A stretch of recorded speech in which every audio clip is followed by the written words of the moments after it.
Chapter 1. The Boy Who Lived.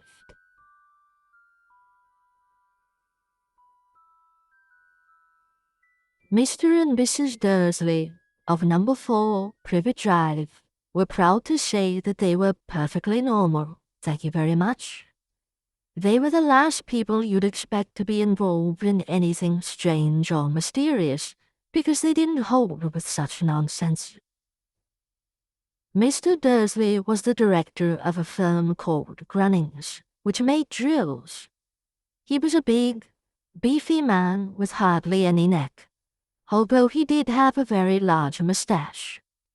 Mrs. Dursley was thin and blonde and had nearly twice the usual amount of neck, which came in very useful as she spent so much of her time craning over garden fences spying on the neighbors. The Dursleys had a small son called Dudley, and in their opinion there was no finer boy anywhere. The Dursleys had everything they wanted, but they also had a secret, and their greatest fear was that somebody would discover it. They didn't think they could bear it if anyone found out about the Potters.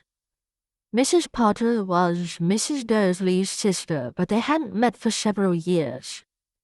In fact, Mrs. Dursley pretended she didn't have a sister, because her sister and her good-for-nothing husband were as un-Dursleyish as it was possible to be.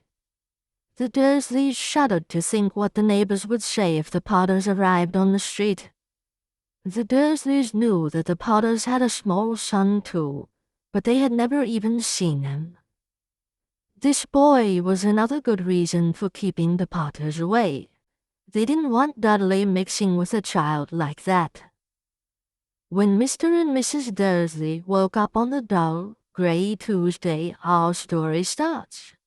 There was nothing about the cloudy skies outside to suggest that strange and mysterious things would soon be happening all over the country.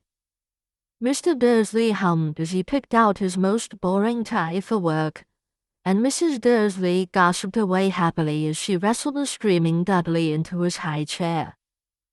None of them noticed a large, tawny owl flutter past the window.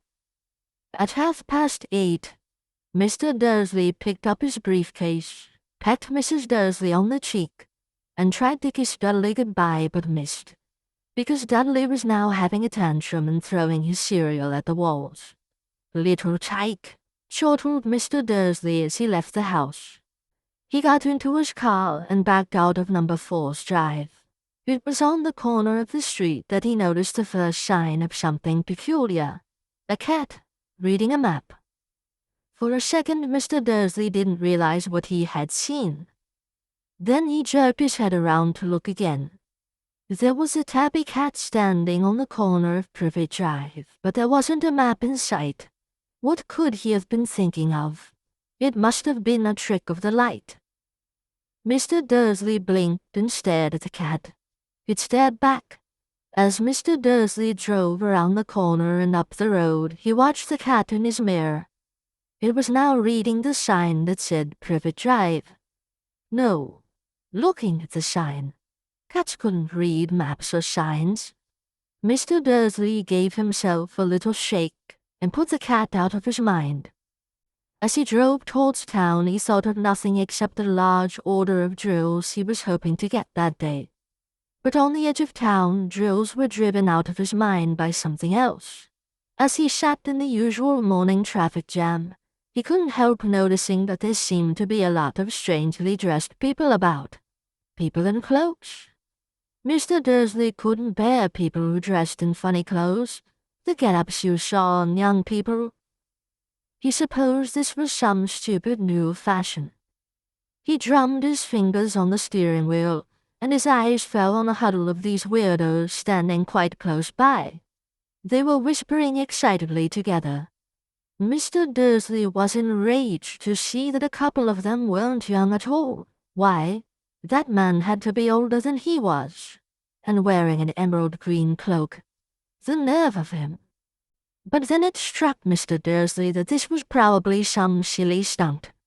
These people were obviously collecting for something. Yes, that would be it.